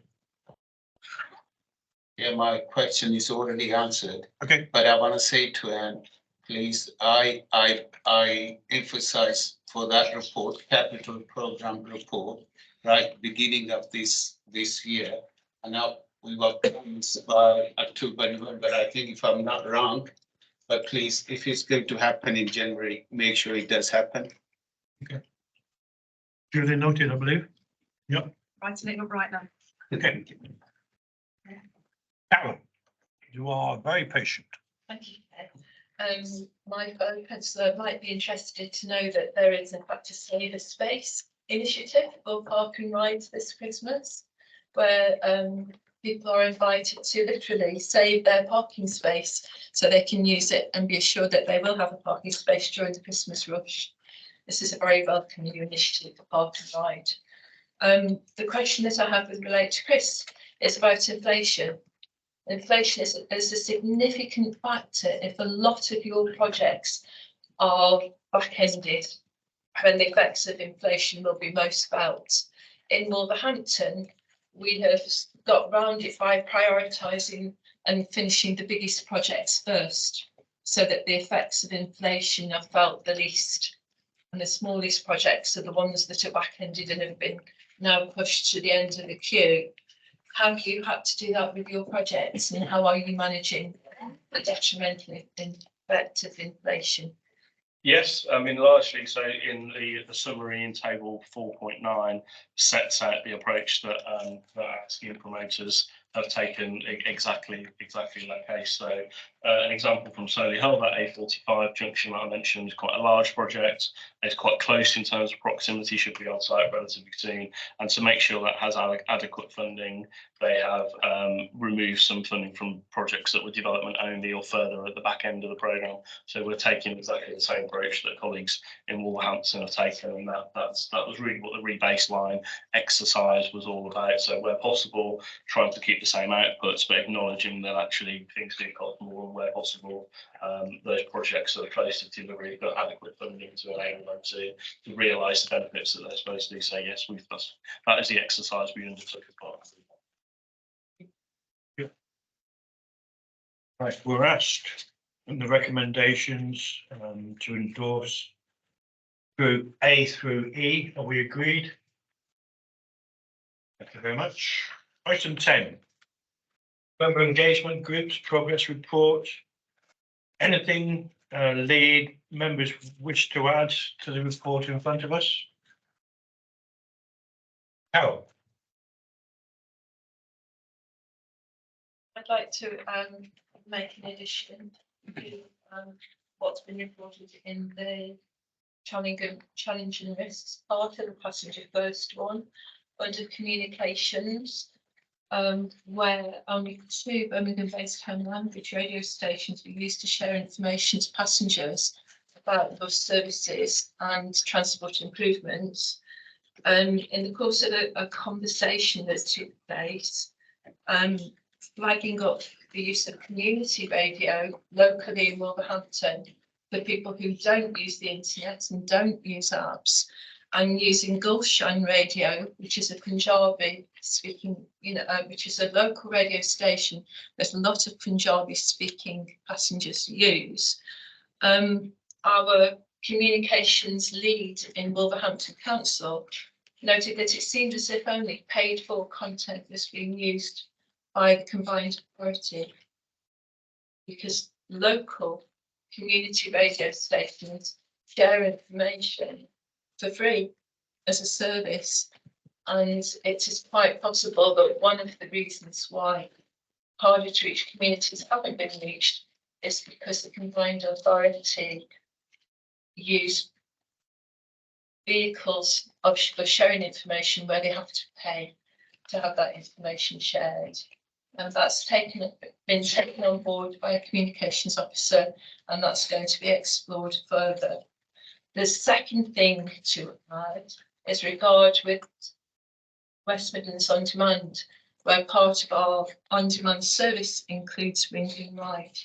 Now, in the January 22nd TDOS committee, we are going to be asked to scrutinise proposals for Ring and Ride across the West Midlands. I have arranged at the passengers' first meeting on the 3rd of January for someone to come along and share the experience of passengers using Ring and Ride. Before the TDOS committee meeting on the 22nd of January, every councillor has an invitation to go upstairs to the Ring and Ride office and see the operations for real, to see what happens when a passenger rings up, the process that has to take place in order to slot a passenger into a route, which passengers we can say yes to and which passengers we have to say no to, because about 1/5 to 1/3 of passengers we can't accommodate. This opportunity is there to inform councillors, if you want to take up that offer, to help us to make a really sound decision when we scrutinise the Ring and Ride proposals on the 22nd of January. Any councillor is very welcome to come to the passenger first meeting on the 3rd of January. Any councillor that will pop upstairs to visit the Ring and Ride office before the TDOS meetings on the 22nd of January, please would you let me know, because there is a security aspect to it and I have to book you in through security. So please do think about taking advantage of the invitations that we've been given, both to hear about Ring and Ride from a passenger side and to see the actual process in the booking office. Thank you very much, Chair. Thank you very much, Chairman. Councillor Ward, and then Councillor Stanley. Thank you. This report was actually written before the last meeting of the Air Quality, Congestion and Environmental Impact MEG, which actually met on the 28th of November. And we had a very, very interesting meeting. First of all, we had an update on the depot review of Euro 6 bus retrofitting, or at least we would have done. But unfortunately, DEFRA have not yet come to a conclusion on that issue. It's taken forever and days.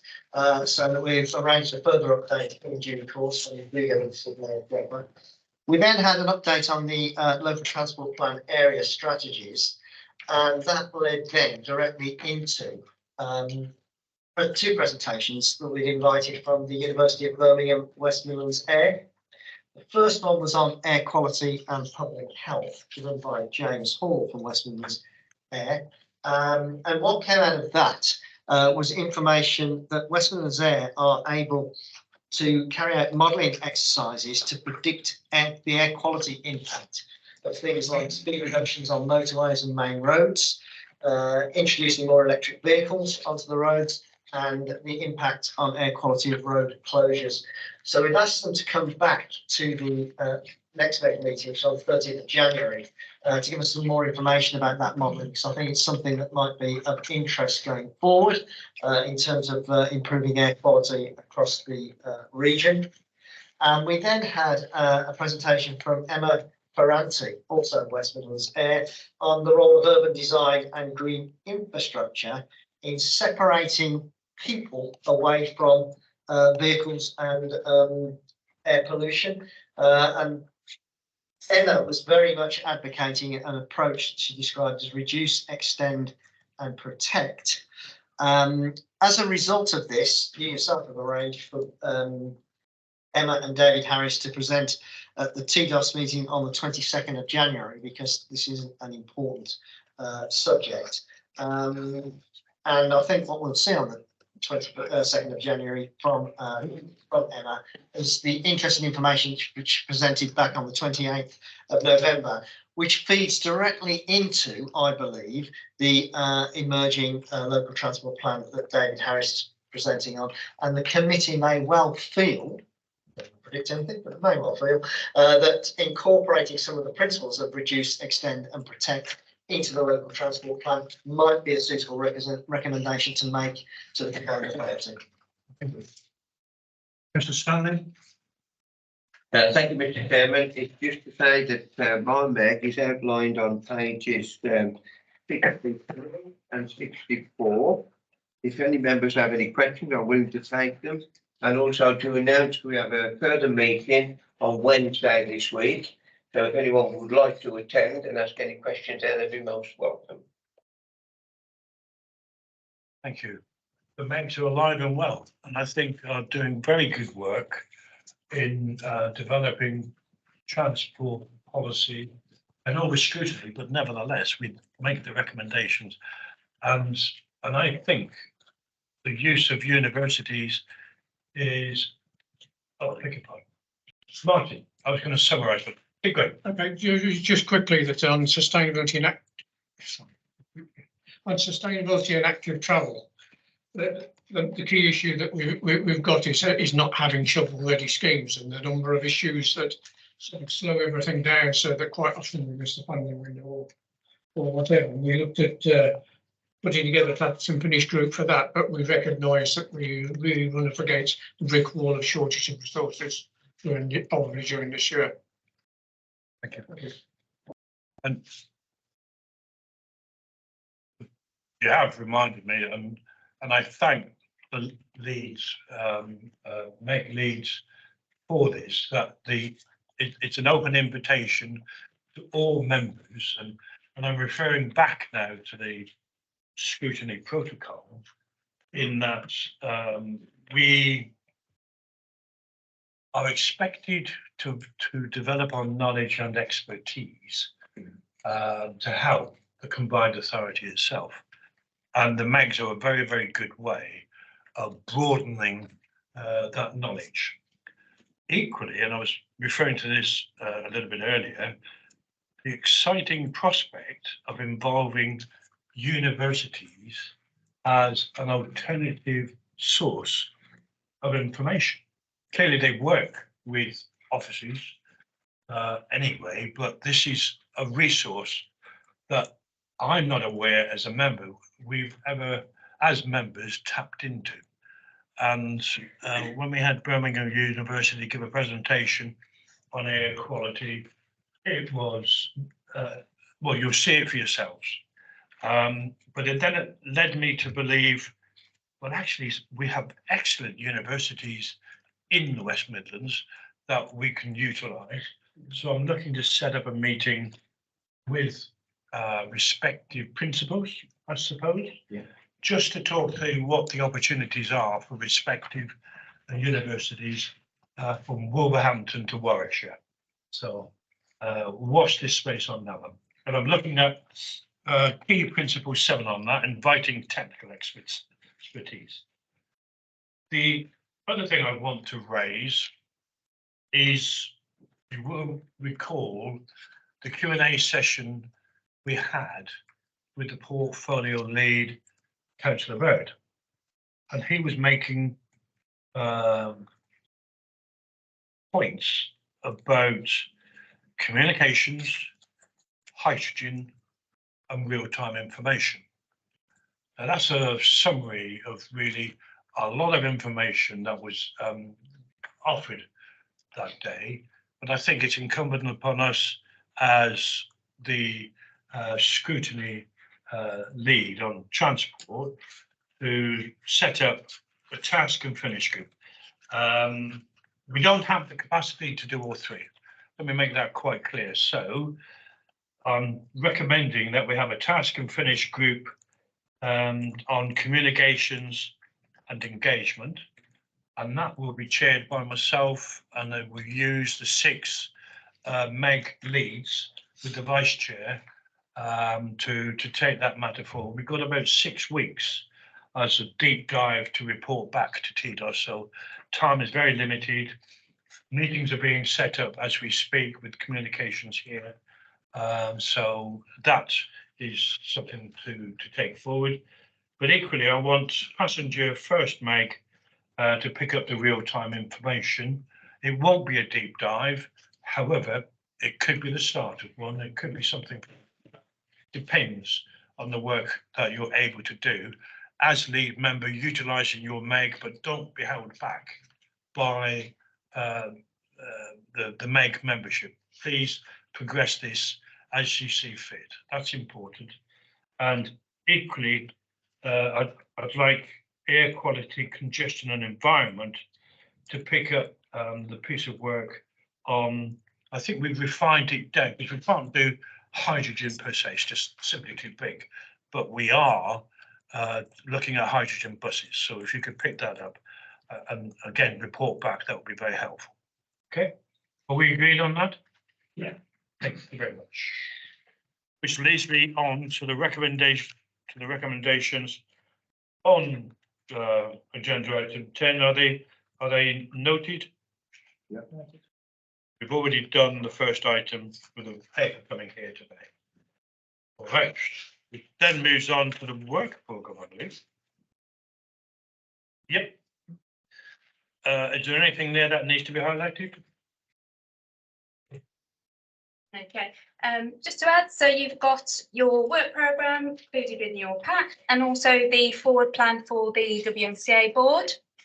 It is a rolling programme, so please let me know if you think something should come to scrutiny committee and we can look at and discuss the best way that item can be scrutinised. Just a question then, Lindsay. Have we got a date penciled in? Should we require it? Based on the philosophy, it's easier to get something in the diary than, or take something out of the diary rather than get it into the diary later on in the year. Yes, it's on my list of things to do for this week. Okay. So again, colleagues, watch this space. There will be the need for a further meeting penciled in the diary should we need it. Commissioner Roldan. I think it's just to obviously come to a point that when we come to agree the work plan, we should probably say with the amendments that have been raised during the meeting, because there's been a few additional things to go on to it that have been raised. Okay. Yeah. Yes. All right. Anybody else? Agree the recommendations? Noted. Thank you very much. With that, I think we've completed the. With that, I think we've completed the agenda.